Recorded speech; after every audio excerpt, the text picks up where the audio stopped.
तो entity API में आज हम देखेंगे कि किस तरीके से हम रेफरेंस फील्ड, मतलब हमने जो हमारी कस्टम एंटिटी बनाई है उसको हम लोग यूजर के साथ किस तरीके से अटैच कर सकते हैं। और एक कमेंट आया है, एक सब्सक्राइबर ने क्वेश्चन किया है, तो सब्सक्राइबर के क्वेश्चन का भी मैं यहाँ पर आंसर दूंगा। मैं करता हूँ यहाँ पर स्क्रीन शेयर पहले। ठीक है, तो ये मैंने स्क्रीन शेयर की और यहाँ पर हम लोग जो क्वेश्चन पूछा गया है उसको भी ले लेते हैं। ये क्वेश्चन यहाँ पूछा गया है, इसको मैं इधर ले लेता हूं और यहाँ पर इस क्वेश्चन को ले लेता हूं। ठीक है, ऐसे कर लेते हैं तो प्रॉपर हमको समझ में आएगा। इन्होंने जो क्वेश्चन पूछा है वो ये है कि हम लोग यूजर के साथ जो हमारी जो हमने कस्टम एंटिटी बनाई है उसको हम लोग यूजर रजिस्ट्रेशन जो फॉर्म होता है उसमें किस तरीके से अटैच कर सकते हैं। और दूसरा जो इन्होंने क्वेश्चन पूछा है वो जो रीड ऑपरेशन हमने किया था, वो उस रीड ऑपरेशन में हम लोग किस तरीके से जो टारगेट आईडी है उसको ला सकते हैं।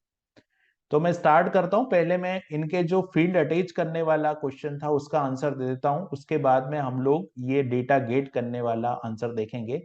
तो आप लोग चैनल को सब्सक्राइब कर लीजिए, वीडियो को लाइक कर दो, चैनल को सब्सक्राइब कर दो, और जो भी आपके क्वेश्चन है एनटीटी एपीआई से रिलेटेड वो आप कमेंट में पूछे, क्योंकि कमेंट में क्वेश्चन पूछेंगे तो मैं कोशिश करूंगा कि उसका आंसर पे मैं वीडियो बना सकूं। और चूंकि कमेंट ज्यादा आएंगे तो यूट्यूब का जो एल्गोरिदम है वो इस चैनल को ज्यादा से ज्यादा प्रमोट करेगा। और एनटीटी एपीआई बहुत इंपॉर्टेंट है ड्रुपल के लिए, तो अगर आपको कोई भी क्वेश्चन है एनटीटी एपीआई से तो पूछिएगा, मैं कोशिश करूंगा कि उसका आंसर लेके आऊं कहीं ना कहीं से और एक्सप्लेन करूं वीडियो बना के। तो देखिए हम लोग यहाँ पे जो इनका पहला क्वेश्चन है वो ये है कि हम लोग किस तरीके से अटैच कर सकते हैं फील्ड को, है ना। तो अभी ये इसको मैं हटा रहा हूं क्योंकि अभी इसका काम हो गया है, तो इस विंडो को मिनिमाइज कर देते हैं और इसको मैक्सिमाइज कर लेते हैं। तो देखिए यहाँ पर मैंने क्या किया, यूजर रजिस्ट्रेशन का फील्ड बनाया है और इसमें मैंने दो फील्ड बनाई, एक फील्ड प्रोफाइल नाम से बनाई है और दूसरी फील्ड प्रोफाइल वन नाम से बनाई है। सो प्रोफाइल, इसमें एंटिटी रेफरेंस, रेफरेंस टाइप में प्रोफाइल जो कि मेरी कस्टम प्रोफाइल है उसको मैंने लिया और यहाँ पे मैंने फील्ड ली है एंटिटी रेफरेंस। आप इस दो में से कोई सी भी फील्ड ले सकते हैं, एंटिटी रेफरेंस भी और एंटिटी रेफरेंस रिवीजन भी, दोनों से कोई प्रॉब्लम नहीं आएगी, दोनों से काम हो जाएगा। अब देखिए यहां पर मैंने इसके मैनेज डिस्प्ले में गया, तो इसका जब आप मैनेज डिस्प्ले में जाओगे, मतलब यूजर प्रोफाइल के जो आपने ये फील्ड बनाई है ना, देखिए मैंने एक प्रोफाइल फील्ड बनाई है और एक प्रोफाइल वन फील्ड बनाई है। दोनों के मैनेज डिस्प्ले में मैंने यहाँ पर जो प्रोफाइल वन है उसमें ऑटो कंप्लीट रखा है। तो ऑटो कंप्लीट में क्या होगा कि जब आप यूजर को ऐड करेंगे तो ऑटो कंप्लीट इस तरह से वर्क करेगा। यहाँ पर आपने लिख दिया टेस्टिंग, तो ये क्या करेगा कि जो भी है ऑटो कंप्लीट फील्ड टेस्टिंग से रिलेटेड अगर कोई कंटेंट होगा तो सिस्टम उसको लेके आएगा। ये एक तरीका है। दूसरा तरीका यह है कि यहाँ पर आप entity, inline entity form attach कर सकते हैं। अभी इनलाइन एंटिटी फॉर्म के लिए आपको क्या करना पड़ेगा, आपको यहाँ पर एक मॉड्यूल को जो है इंस्टॉल करना पड़ेगा और ये मॉड्यूल है आपका इनलाइन एंटिटी फॉर्म। ठीक है, तो इनलाइन एंटिटी फॉर्म मॉड्यूल जब आप यूज करेंगे, है ना, इनलाइन एंटिटी फॉर्म जब आप यूज करेंगे तो यहां पर जो ऊपर प्रोफाइल वाली फील्ड है वो देखिए एज ए पूरे फॉर्म में आ जाएगी, ये हमारी पूरी एंटिटी है। ठीक है, तो इस एंटिटी में यहाँ पे लेवल है और लेवल में यहाँ पे डिस्क्रिप्शन है, डिस्क्रिप्शन के बाद ऑथर है और ऑथर के बाद में यहाँ पे ये पूरा एंटिटी का फॉर्म का डेटा है। तो एक बार इस पेज को मैं रिफ्रेश कर देता हूं। तो हम लोग दोनों तरीके से ही यहाँ पर हम लोग पूरी का पूरा एंटिटी फॉर्म को भी रेंडर कर सकते हैं और दूसरा तरीका जो है वो ऑटो कंप्लीट वाला वो भी हम कर सकते हैं।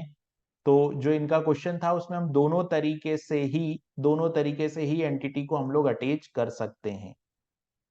अब जो फील्ड को डिस्प्ले करने वाला क्वेश्चन है वो हम लोग देख लेते हैं। तो फील्ड को डिस्प्ले करने वाले क्वेश्चन के लिए मैंने यहाँ पर ये लिया था कि इस तरीके से हम लोग इस वैल्यू को लेके आ रहे थे, लेकिन इन्होंने बोला है कि हम लोग इस तरीके से भी ले सकते हैं, profile dot UID dot target ID. लेकिन हम लोग यहाँ पे मैंने ये करके देखा तो ये मेरे केस में ये काम नहीं कर रहा है, क्योंकि मैं यहाँ पे एंटिटी टाइप मैनेजर सर्विस का यूज कर रहा हूँ, और ये सर्विस एक ऑब्जेक्ट बनाती है ना। तो आप देखोगे यहाँ पे मैंने प्रोफाइल को भी रेंडर कराने की कोशिश की है, लेकिन चूंकि क्या है, प्रोफाइल थोड़ी हैवी फील्ड है, तो इसको रेंडर करने में काफी वक्त यहाँ पे लग रहा है। देखिए यहाँ पर ये ऑटो कंप्लीट भी आपका चलने लगा। तो इस तरीके से भी हम लोग रेंडर कर सकते हैं, और पूरा का पूरा एंटिटी इनलाइन फॉर्म मॉड्यूल के थ्रू भी हम लोग कर सकते हैं। लेकिन आपको ये करने के लिए आपको यहाँ पर ये वाला डिस्प्ले फॉर्मेट सेलेक्ट करना पड़ेगा, जो यूजर के मैनेज फॉर्म डिस्प्ले की सेटिंग होती है।